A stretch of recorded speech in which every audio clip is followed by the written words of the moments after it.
Welcome to Miles Ahead, the Canadian Points Podcast, brought to you by FrugalFlyer.ca, where we talk about all things miles and points, a hobby that allows us to travel all over the world in style and on a budget. This episode will cover all the recent points and miles news, along with some questions from you, our loyal listeners. As per usual, I'm joined by my regular co-hosts, Josh and Jeff. Thanks for having me, Danny. Lots and lots of news going on in the space this week. Yeah, it seems like there's lots of news every episode now.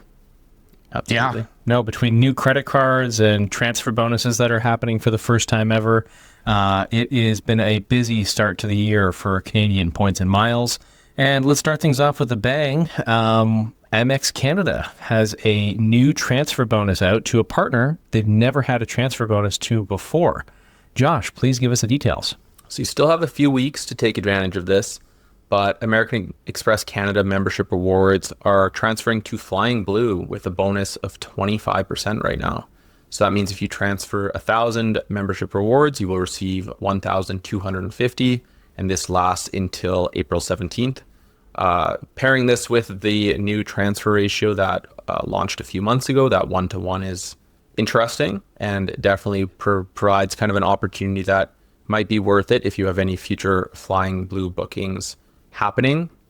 We mentioned on a previous episode too that the expiry for Flying Blue points is changing in the near future here, so there's not as big of a concern doing a speculative transfer. So, you know, if you're looking to take some flights to Europe in the future and you have a glut of membership rewards, could be worth taking advantage of this transfer bonus. It's pretty strong for what it's worth, and like Danny said, we really haven't seen anything like this for Flying Blue before. So, neat opportunity in Canada. Yeah, so if we didn't mention the date already, April 17th is your last opportunity to transfer. So by the time that this episode publishes, you'll have still a couple of weeks to take advantage of it. I think one of the overlooked portions of using this transfer bonus is for some really cheap WestJet flights. Yes. I was recently able to transfer points from Amex to Flying Blue, and then I booked myself a flight from Winnipeg on to Toronto. I paid a very reasonable amount of taxes and fees. I want to say it was around, $20 to $70, somewhere in that range. And it was surprising. The WestJet flight was 500 Canadian dollars for an economy seat, and I was able to book it for, I think, about 9,100 Flying Blue points. So with the 25% transfer bonus, under 8,000 Flying Blue miles. And then it got even better because now with the new WestJet Rewards program, where we have WestJet points that can be applied to anything, I was able to purchase one of those premium economy front seats for only 7,000 WestJet points at check-in. So basically, I booked myself into business class for a total of about 16,000 points. Now, some were WestJet points and some were Flying Blue points, but WestJet directly wanted like 100,000 WestJet points for their $1,000 premium economy seat. And I was able to pay about 83% less than that. So that was pretty cool. Yeah. That's a great sweet spot, using Flying Blue for WestJet. We do have an article on it. We'll throw that in the show notes, but it's definitely depending. It's route dependent and kind of calendar dependent, but I've also seen some excellent deals in there. So well worth checking out. Definitely. Yes. If you only want to fly business class, you're kind of rolling the dice a little bit because you can't book WestJet business class with Flying Blue points directly. But those seat upgrades at check-in are a great way to add some extra comfort to your journey. But Jeff, that's not the only Air France news that we have. We also have some negative news regarding Air France. And I mean, really, this issue that we're going to be talking about affects all airlines, not just Air France. Yeah, I mean, we were all really excited about the transfer bonus, and then Air France went through a bit of a wet blanket on our excitement, and what they've done is they've increased surcharges on award redemptions. We're looking at increases from anywhere from $60 to $100 depending on what cabin you book into. This is priced as per person per direction. Air France made this change with no announcement, no notice. No one had any idea it was coming. So we have no idea if this is just temporary while fuel prices are extremely volatile, or if this is a permanent change. We'll just have to wait and see. But for the time being, forward pricing, surcharges are going up quite significantly. And we're talking about US dollars too, which I don't remember if I mentioned or not, but 60 to 100 USD per person per ticket. So for a round trip flight, you're looking at, could be upwards of, close to $600 in extra fees. So not good, but unfortunately it's just a reality. As we will talk about, as you mentioned, Danny, Air France was not the only airline to do this. Yeah. No. Porter has made an official announcement that they're putting in a temporary fuel surcharge on all of their VI Porter redemptions. So you'll expect to pay $40 more Canadian, not US, but still, it's another tax and fee that you do have to pay whenever you're redeeming your VI Porter points. It'll be identified as a peak surcharge. I was doing some searching and I was able to very easily see that it's there. It's levied per person per direction. So if you don't have to redeem your VI Porter points right now, highly recommend that you don't. Talking about my favorite deal, I still think the best way to book Porter flights right now is to use your Alaska miles, which you can earn via Marriott Bonvoy or by getting into U.S. cards or card-linked offers with Bilt and that sort of thing. We're not going to dive into that whole rabbit hole right now, but those Porter redemptions when you're redeeming your Alaska miles or your Alaska Atmos rewards are unaffected. So some extra value for your Alaska points going forward. Josh, this is probably not the last implementation of fuel surcharges that we're expected to see. No, not at all. I think with the situation in the Middle East, I would fully expect it to kind of continue across other airlines. We've already seen it a little bit with certain airlines. So Cathay Pacific has also added a similar fuel surcharge to redemptions. Hopefully more programs and airlines take the approach that Porter took, which is communicating it and being upfront. Obviously it sucks when prices increase and it's, we're all kind of in a shitty situation with travel at the moment with everything that's going on.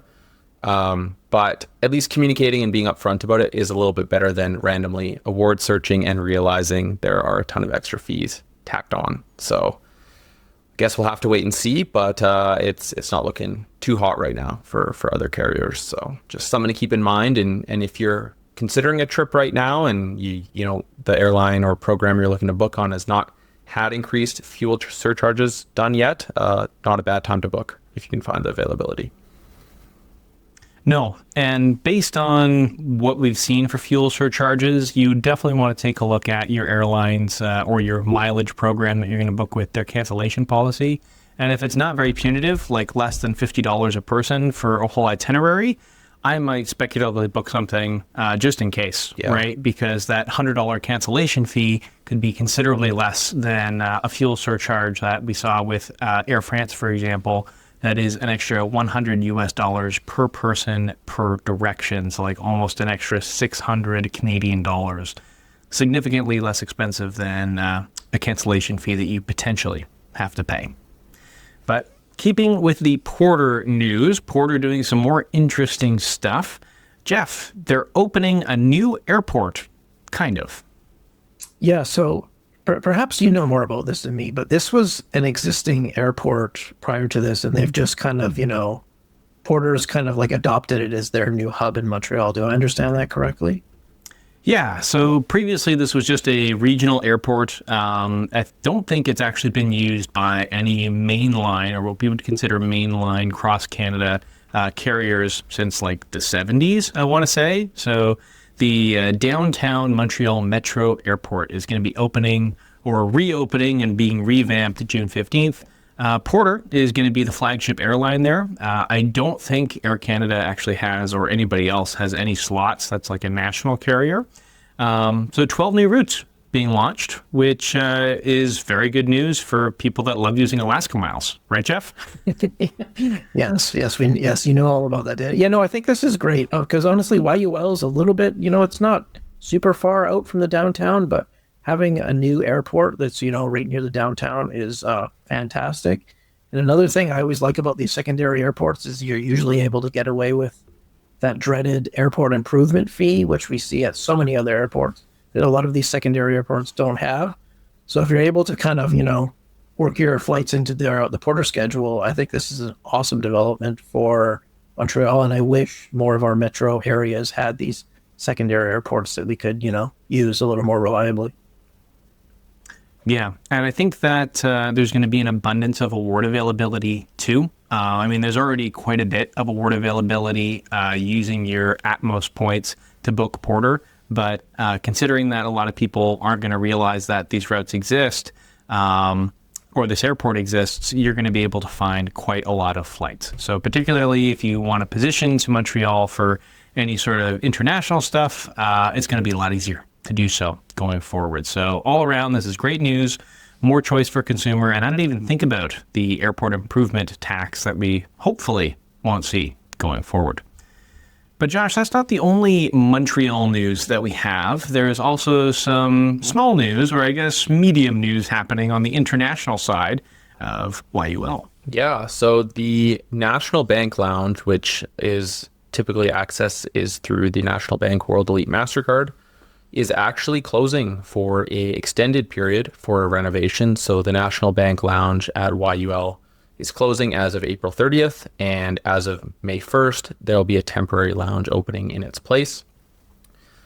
With it being a renovation that's going through to 2027, I think we kind of expect the space to change pretty significantly. Obviously a long period, and it's a pretty good lounge for what it's worth. I've been so excited to see what they do with the renovations. So while we do have that temporary lounge that will take its place, there's still also a couple other options at Montreal Trudeau. So we still have the Air France KLM lounge, which you can access through Priority Pass. So that's a good option. And there is that newer Aspire Amex International Lounge, I believe, as well. And a good option there as well. We do have a review on that one. And it's a great option if you don't want to do the temporary lounge. It's TBD what the temporary lounge is going to look like and what it's going to offer as well. It probably, I wouldn't expect it to be as big as the National Bank Lounge, maybe not as much room. So there's a few other options at least still, and I think it'll be exciting to see what they do with the space with the renovations. Hopefully they improve it quite a bit. Yeah, hopefully it's an early 2027 open, not a late 2027 open, but nice that we have at least two other Priority Pass Lounge or Visa Airport / MasterCard companion lounges that are going to be available to access while the National Bank Lounge is closed. Now, Jeff, some interesting news in the Marriott Bonvoy world, and something that we maybe predicted on the pod a few episodes ago. Yeah. Please tell us what's happening here.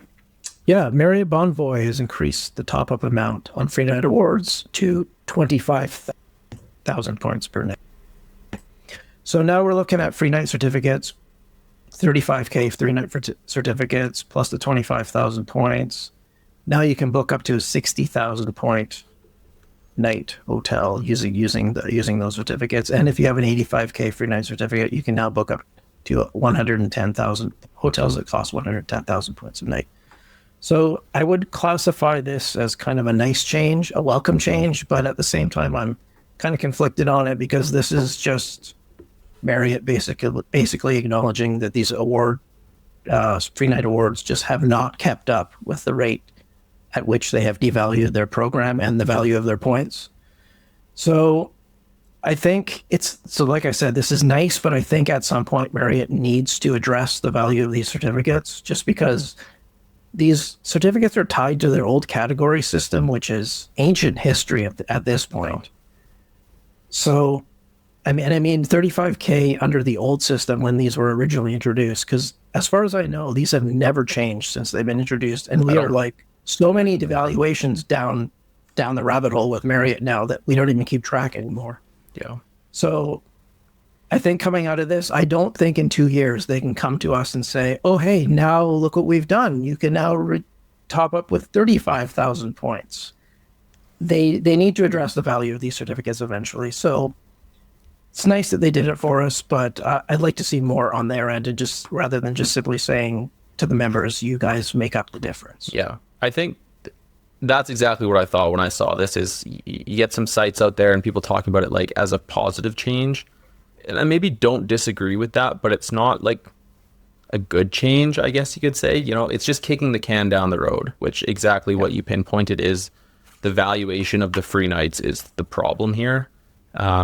It's great that I can spend 25K points now versus 15K to top it up, but we may also run the risk of properties now pricing at 61,000 points and 111,000 points, right? We already see that with the certs, with the previous amounts. So I'm not going to say it's a bad change. I think it's a good change. I think it is a band-aid to a much bigger issue. And if you're going to still offer the free nights as benefits on the cards, the value is cratered pretty quick if you can't actually use them. Yeah. So hopefully we I don't see even a think they shift. should call them free night awards anymore. It should be like a If we always have to top 35,000 up- point voucher Yeah. or something. If we always have to top up, they're not free nights. I agree. That's a good idea. All right, so here's a proposition. Here's a proposition for you guys to potentially fix these free night certificates or free night awards. Would we be happier instead of getting a 35,000 or a whatever amount of point certificate that these cards give a statement credit at Marriott properties going forward? So you have to redeem them for cash rates, and that way it's a fixed value versus the sliding scale of points. I'll let Josh go first. Depends on the value. Could be interesting. Okay. Would like to see how it's implemented. Don't have a lot of hope in how it would be implemented. I'll be honest. Yeah. I would like to see, if anything, what would be more valuable to me is, give me, instead of a 35K voucher that can only be topped up with 25K, give me a voucher worth 35K that I can use however I want. If I want to apply it towards a 200K a night booking, I can take 35,000 points off it or something. Like that would be more useful for me. I don't know. Jeff, what are your thoughts? Yeah, no, they honestly they've just screwed themselves because they're fixed awards in a dynamic program. Yes. It's like oil and water. That's it. It doesn't work. That's it right there. So honestly, I honestly don't know what the solution is, but hopefully they can come up with something. Yeah, I like Josh's idea where if we could get like a fifth night free booking on points and then just take 35,000 points right off the top, that might be interesting. Now, at that point, you're basically buying points for an annual fee. How does this work? I'm not really sure how this goes in a perfect world, but thankfully we don't get paid enough to have to make those decisions. So we've got decent news that you can add more points so you're not stuck at, just 1,000 points away. Are we going to see these hotels now just increase in 10,000 point chunks? Knowing Marriott, there's a high probability. Yeah. But keeping in the hotel world, we've got some interesting news from Hilton Honors that the budget hotel brand YOTEL, which doesn't have that many locations, there's only 23 properties around the world. They tend to be around airports and whatnot. But anyway, YOTEL is going to be joining Hilton Honors. We don't really have many details of status benefits yet, but I think as these hotel chains kind of take over the brands of the world, so to speak, it's better for travelers that we don't have to have a million different loyalty accounts. Does it mean that there's less competition? Perhaps, but I would rather get something back when I'm staying at a budget place rather than absolutely nothing. So look for YOTEL and Hilton to integrate in the future, and remember to put your Hilton Honors number whenever you do stay at a YOTEL property. And then we've got some very exciting news with ITA officially joining the Star Alliance on April 1st. Josh, please give us some details. Yeah, we've been hearing about this for a while now, and it's actually happening. So with ITA Airways joining Star Alliance, they'll actually be adopting the Miles and More loyalty program, which is Lufthansa's loyalty program. Redemptions are live, so you can now search for availability and see if there's anything out there. As well, the full suite of Star Alliance benefits will also kick in on April 1st. So nice to see it come to fruition, and excited to see if there's any good redemption opportunities out there.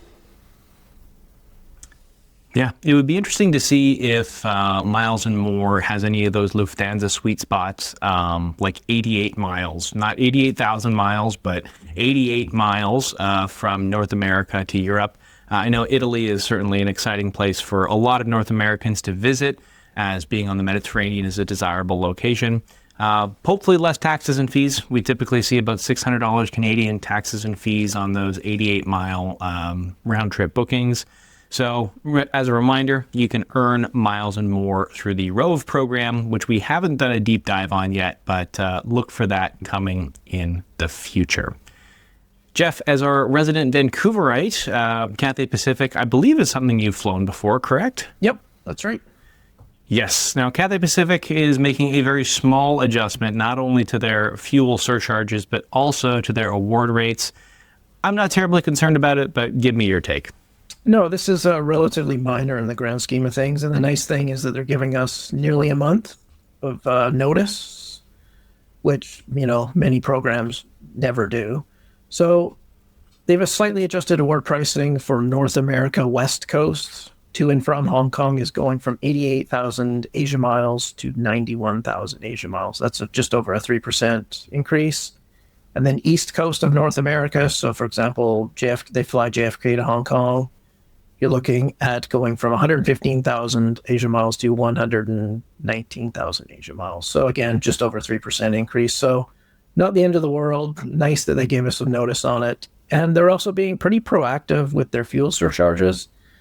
They've announced that all tickets, flights ticketed after April 1st are going to see an increase in fuel surcharges by 34%. So Asia miles wasn't terrible with surcharges and taxes before. So, this shouldn't be a massive difference. And they've also announced that every rolling 2-week period, they're going to revise and review the surcharges in place and adjust from there. So as long as, like you guys said earlier, as long as we see all these volatile fuel prices, a lot of these programs are just going to keep kind of, adjusting surcharges as they see fit. Yeah. Yes. So Cathay Pacific making some minor adjustments. Hopefully this fuel surcharge does, and all of the fuel surcharges drop off after a while, but kind of a new reality with the price of crude oil as it currently sits in March and April of 2026. Now, some more mainstream news here that we've first got WestJet and Triangle Rewards forming a new partnership. So it sounds interesting from a high level. Digging into the details, I'm not very excited by it. But if I can book some more WestJet economy flights through Flying Blue and then manually upgrade with my WestJet dollars or my WestJet points, I suppose this is a good thing that I'll have some more readily available. Essentially, you're going to earn 0.4% Canadian Tire money, so less than 0.5% on qualifying WestJet purchases, which can be flights and seat upgrades when you buy bags. And then you're going to earn 1 WestJet point for every $2 that you spend on eligible purchases at Canadian Tire stores. Now, I assume eligible purchases is everything, but I'm sure that there will also be a couple of exclusions. However, if you need to buy, new winter tires or something like that, you'll get something back, right? Like 1 WestJet point is about 1 cent. In some cases, it'll be a little bit less than that. So an extra 0.5% when you're purchasing stuff at Canadian Tire and an extra less than 0.5% when you're buying things at WestJet might be worth linking. Do you guys see any negatives to linking your accounts, or are you just going to set it and forget it? I think it's a set it and forget it and enjoy the little trickle that comes in over time, right? So it's an easy double dip that requires almost no effort. But on their best day, I think these are two D-tier programs to begin with. So I don't really think it's much to be excited about, honestly. I will give them credit where credit's due. It's not the most exciting partnership.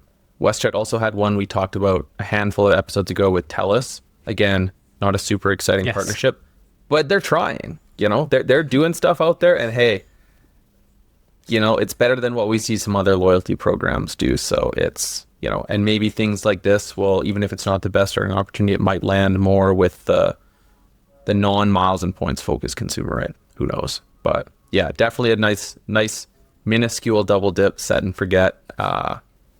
Do it now and then forget about it forever and kind of reap the benefits. Yeah. WestJet, we're trying. Yeah. We're really trying. We're really trying. I mean, I'm looking at this in comparison to a deal that, unfortunately, by the time this publishes, will already be over. But when we look at something like Air Canada Aeroplan, there's a lot of issues with it. But the deal that I just got in my email before we started recording was Amazon Prime at 7 points per dollar for non-status members, or Amazon the store through their e-shopping portal, or for status members 9 points per dollar. And major appliances were included in that. So, you're buying a $1,000 fridge and you're going to get 9,000 Aeroplan points if you click through Amazon. So that's like a real return, even if you value Aeroplan points at 1.5 cents each, a little bit down what they should be. We're still looking at more than 10% back in value from a shopping. And here we are considerably less than that, at less than 0.5% on everything. So, WestJet, you're trying. Yep. All right. Details of the new BMO Blue Rewards cards have been emailed to current cardholders. And if you are questioning what that is, this is the replacement for Air Miles. Now, I think we'll all admit that none of us are particularly versed in what Air Miles has been the last couple of years and sort of what the Blue Rewards program is going to be. But Jeff, I'll have you introduce at least the first portion of the Blue Rewards World Elite MasterCard and what the new value of these Blue Point rewards are. Yeah, so just for reference, existing Air Miles cardholders and Air Miles members, they will have their account transferred over to Blue Rewards on June 1st, 2026. And then on June 2nd, redemptions will become available. And then just as a baseline, Blue Rewards are valued at 1,500 points, are equal to $10. So we're looking at roughly 0.67 cents per Blue Reward point. So now the card that I think most people will probably be interested in, if you're into Air Miles or Blue Rewards now, I should say, is the World Elite MasterCard. You're going to be able to earn 10 Blue points for every $1 in purchases at Blue Rewards Partners. And we'll get into Blue Rewards Partners in a moment. There's a monthly cap of $1,000 on the 10X category, which honestly to me is pretty disappointing. If you're able to make the spend at these Blue Rewards Partners, honestly I'm not sure anyone will, as we'll get into in a moment. And also you can earn two Blue Rewards points on every $1 in purchases at gas, EV, grocery, alcohol, wholesale. Wholesale includes Costco for those of you that have big spend at Costco, and then 1 Blue Rewards point at all other purchases.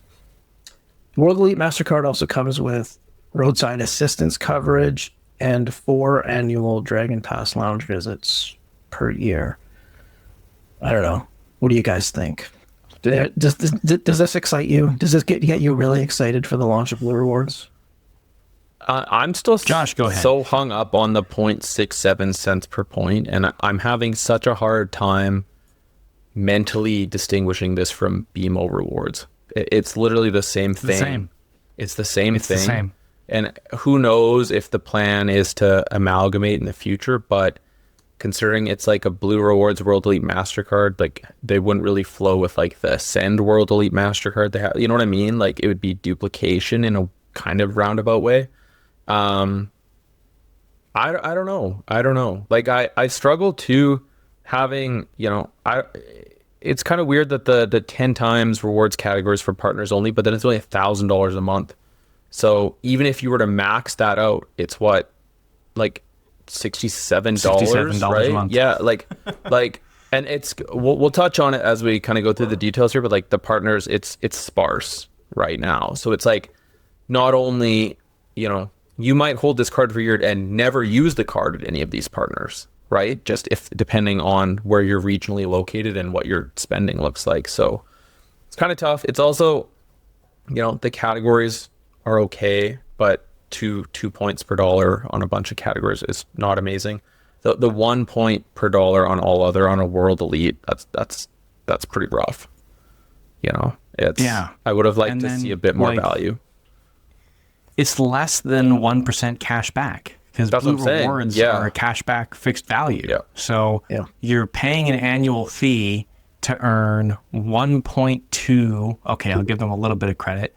1.3 on a good day cash back. And it's like, you can get, I think there's some cashback cards out there that offer a very low cap of cash back and 2% in these. Yeah. Well, they do, like not Triangle, Tangerine. Yeah, no Tangerine annual fee, offers 2%. no annual fees, 2% cashback cards. And you can choose the categories you want with Tangerine. You know, you can choose That's what you right. want to earn on, so it's not a struggle to rejig your spending. You can make the card work for you. So Yeah. Yeah. And then, so it's a MasterCard, you know, that's good. You can use it at Costco, but you can also use the Rogers World Elite MasterCard at Costco and get effectively 2.5% cash back. So, like, I don't understand who this card is for. I think we'll have to wait and I think see. that there's some banks. Yeah, we'll have to wait and see There's what the bonus some banks is. that are better at cards than others. Yeah, which is Like, that's crazy to think, because like BMO has a few good cards, and you would think with like a huge relaunch like this is a massive relaunch, to take Air Miles and say we're doing this instead now. This should have a ton of fanfare, a ton of excitement, a ton of this is the new era of that program essentially, right? And I'm sure we'll see on the World Elite, I'm sure we'll see like the first year annual fee waived when you sign up, as BMO tends to do that on pretty much all their cards. But it's tough. It's a tough value add, and it doesn't get any better with the no annual fee MasterCard. I don't know if any of you want to share the details on that one, but Go ahead, Josh. sure, I'd love to. So the BMO Blue Rewards MasterCard, it has no annual fee, which is a plus, but the earning rates are pretty much half of what we see on the World Elite. So we have 5 blue points per dollar spent at partners, up to $500 on a 5 times category. So it's already reducing that pretty limited cap by half. And then we have 1 blue point for every dollar in purchase on gas, EV, grocery, alcohol, wholesale, including Costco. And then 0.5 blue points per $1 spent on all other card purchases. Again, like Danny said, bring it back to the Tangerine where you can earn 2%. Bring it back to the Rogers where you can earn a similar amount. Those are also no annual fee cards. So it's batting a little bit low compared to the market, I think. So it'll be interesting to see what they do with this, but it's a little bit concerning for a big relaunch like this, I think, is where I'm at currently. Yeah. Yeah, you got to think how much they paid for Oh Air my Miles, God. the brand. Paying for the brand and then all the marketing to go and redesign and websites, everything to go into this new program. And this is what we landed with. Yeah. Like, Yeah. it's, yeah. You could have just given me $100 million, BMO. Yeah. I would have done much better things with it. As Jordan Belfort in Wolf of Wall Street said, I can spend it better than you can. Good reference. I like that. Yes. Yeah. Okay. Now, to quickly wrap this up and moving on, the partners, the national partners. Now, keep in mind, this isn't regional. This is the national partners that we have for Blue Rewards is PharmaSave, Global Pet Foods, Budget, Avis, Alamo, and National. So count them up. Four rental car companies and Timbermark. So we have a pet food store. We have PharmaSave, which I don't actually know if I've ever been in a PharmaSave. And then Timbermark. So contractors, you can spend $1,000 a month and get 6% back in cash rewards. 6 pieces of wood. That's about it. Yeah. And then the regional partners, Kent, it's an Atlantic Canada brand, Irving Oil, Atlantic Canada gas station. So, maybe for Atlantic Canadians, 6% cash back and Crew 6.7% cash back and $1,000 a month could be worth it. That's the highlight for me. Pitu Menu, I apologize to all of our Quebec listeners. I do not know what we're dealing with there. Nova Scotia Liquor Company, the Newfoundland and Labrador Liquor Corporation, and then the Manitoba Liquor Mart. So great for those alcoholics amongst us, right? Yeah, for sure. Yeah, if you live in those specific provinces, which are notoriously difficult to maximize award travel with. Yeah. It's a program. Yeah. Yep. It exists. Yep. So we'll wait and see. That will bring us to the end of the news section, and we're now into the questions of the month. We have a very interesting question from Catherine, and something that a lot of people probably think about but don't always vocalize. So Catherine asks, and as an entrepreneur, I already have the Marriott Bonvoy personal American Express credit card. I'm now looking to obtain the Marriott Bonvoy business credit card for expenses of my incorporated business.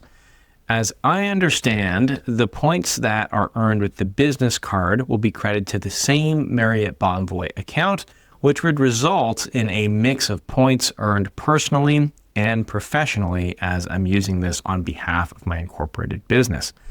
This raises two questions. Are the tax implications any different in this situation? And for best practices, do you have any advice for managing the situation, whether it's to simplify bookkeeping, avoid tax issues, or optimize the use of the points? And as a bonus third question, P.S., here's something else that comes to mind. Do some of you apply for the business card for perks, but mainly use it for personal expenses just to avoid all this complexity? Curious to know if this is common practice. Well, the first thing that we have to disclose, Catherine, is that we are not tax professionals. So none of this is professional tax advice. The first thing that comes to my mind, and then I'll hand it off to my lovely co-hosts, is that in Canada, at least not right now, there is no tax on rebates that you earn from spend, and there's also no tax on points. So that really doesn't have any tax implications, but I'll hand it off to Josh to give his 2 cents on these 3 questions from Catherine. Yeah, similarly, points aren't taxed in Canada currently, so not something I would personally worry about. When it comes to best practices, so you should be able to track your points earned on each card, even though they're going into the same Marriott Bonvoy account. Not really a big deal though, based on my perspective. Again, contact an accountant or talk to your accountant if you have any concerns surrounding this. But given that points aren't taxed in Canada, it's not really something that jumps out to me as something that I would really worry about. Jeff, anything to add? Well, I would just say, once you have the points, just use them as you normally would. You don't have to use the points you earned from your business card on a business trip, for example. You can just use them however you like. And as far as your question about putting personal expenses on a business card, I think this is something we've all done before. Some cards will have some terms and conditions saying that the card is intended only for business expenses, but honestly, I don't know if that's ever been enforced on a card ever. So that's not something to worry about, but take that for what it's worth.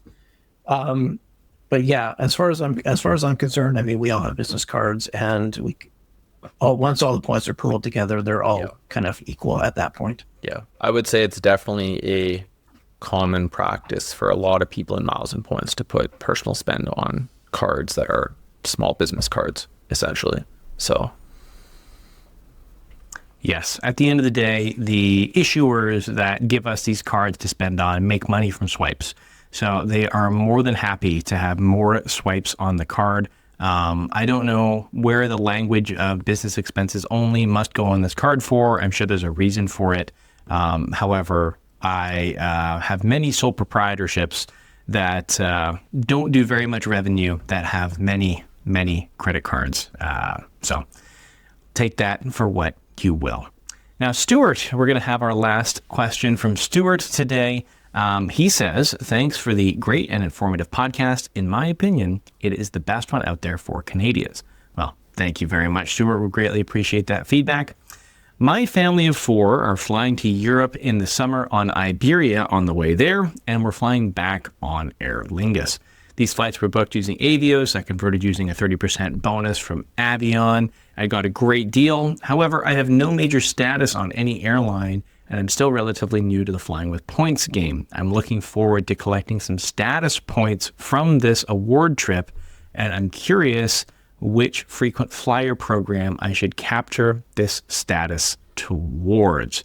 I've got Avion and membership rewards points. I'm basically starting from scratch, so I'm open to registering for any program you think would get me the most amount of return on my award trip.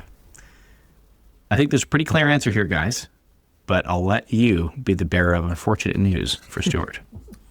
So typically when you are making an award redemption, and we'll touch on the exceptions afterwards, but typically for the majority of programs, you won't receive credit on flight award redemptions to work towards status.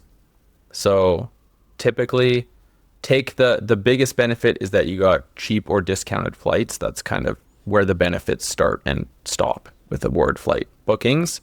But there are a few programs that do actually allow you to credit award redemptions towards elite status as well. Yes. Yeah. So my favorite rewards program right now, Atmos Rewards, does actually give you some credit when you use your Atmos Rewards to fly on any of the partner airlines. That includes Porter as well, my favorite Canadian airline to redeem points with currently. You get points based on distance. So minimum 500 miles per segment. So if you're doing short hops, you're going to get 500 miles towards your status mileage requirement. But then the long haul stuff, you'll get full credit for as if it was 100% distance flown. That's very unique. Alaska right now is the only rewards program to give you credit when you are flying with their points. And to be extra clear, if you redeem Avios, which we can earn very easily here in Canada, and put your Alaska rewards number on that ticket, you will not earn any credit. You have to redeem your Atmos rewards towards the trip in order to earn status credit. Now, Jeff, there's also one other airline that will give you a small amount of credit towards your status when you redeem your Sky Miles, but that is so small it probably doesn't make a difference. No, yeah, and honestly, Delta is just a program we never really ever speak much about. It's kind of at the bottom of the rung in terms of North American programs for a lot of people. But honestly, I like the question just because I think it's not exactly intuitive, especially for someone who's new to the points and miles game, about what you earn when you redeem points for flights. And I guess, and the answer in most cases is you will earn nothing. You won't earn towards status, or you won't earn redeemable points. So, like Josh said, you got a free flight out of it. That's all you can expect. Pretty good benefit. Yeah, and actually, I do have one exception to this rule. If you redeem an award flight and you get a last minute, typically schedule change, like there's something going on, it's very likely that the airline will rebook you on a cash ticket, particularly if they're not booking you on their own airline, even within the same alliance. Jeff actually had an example where he was able to earn a boatload of miles from being rebooked on Cathay. Yeah, my brother and I were bumped from our Qatar Airways flight, and they rebooked us on Cathay Pacific, and I plugged in my Alaska or Atmos rewards number, and I earned just under 20,000 Atmos rewards from those two flights. So, yeah, kind of nice when that happens, actually, to be able to, that ended up being a massive discount on a redemption. So, pretty cool when that does happen. Obviously, you have to deal with the inconvenience of being bumped from a flight that we were really looking forward to, but worked out in the end. Yes. Yeah. The only other scenario where I've had it happen is booked a Lufthansa flight home. Lufthansa went on strike. We were rebooked on Delta. Delta earns Virgin Atlantic rewards earn 400% of distance flown. So we ended up getting 50,000 Virgin Rewards points flying from London back to Seattle for the two of us, as those were cash tickets. So very niche scenario, but hopefully your travels go well. If they don't go well, change your frequent flyer number. It's likely that you'll end up with a few miles. All right, that'll do it for this episode of Miles Ahead. Thank you so much for tuning in. Don't forget to subscribe and leave a review on your favorite podcast platform. If you have any questions about anything we discussed, please leave a comment wherever you're listening or on the episode page at FrugalFlyer.ca. And if you have a question you want us to answer on air, you can submit it at the podcast form, FrugalFlyer.ca/podcast. Bye, everybody.